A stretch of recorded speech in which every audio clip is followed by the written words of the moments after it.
বিশ্বের অন্যতম পরাশক্তি রাশিয়া, চীন ও ভারত যুক্তরাষ্ট্রের সঙ্গে নানা ধরনের বৈরিতা ও দ্বন্দ্বে জড়িয়েছে। সোমবার উত্তর চীনের তিয়ানজিনে অনুষ্ঠিত সাংহাই সহযোগিতা সংস্থার অনুষ্ঠানে আন্তর্জাতিক গণমাধ্যমের সামনে ঐক্যের প্রতিচ্ছবি দেখিয়েছে এই তিন দেশ। ভিডিওতে দেখা যায় ভারতের প্রধানমন্ত্রী নরেন্দ্র মোদী ও রাশিয়ার প্রেসিডেন্ট ভ্লাদিমির পুতিন লাল কার্পেটে হাত ধরে এগিয়ে যাচ্ছেন হাস্যোজ্জ্বল শি জিনপিংয়ের দিকে, যিনি তাদের স্বাগত জানানোর জন্য অপেক্ষা করছিলেন। এই ছবি নিয়ে সাউথ চায়না মর্নিং পোস্ট একটি প্রতিবেদন করেছে। তাদের প্রতিবেদনে বলা হয়েছে, শি জিনপিং, পুতিন ও মোদি হাসছেন, কিন্তু কার দিকে?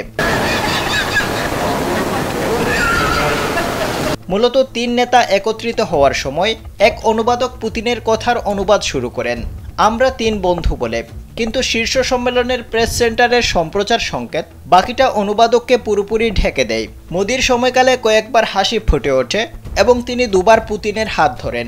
তবে তিন বিশ্বনেতা প্রযুক্তি উদ্ভাবন এবং কৃত্রিম বুদ্ধিমত্তার উপর অর্থনৈতিক সহযোগিতা, আঞ্চলিক নিরাপত্তা এবং টেকসই উন্নয়নের বিষয়ে কথা বলেছেন বলে জানা গেছে।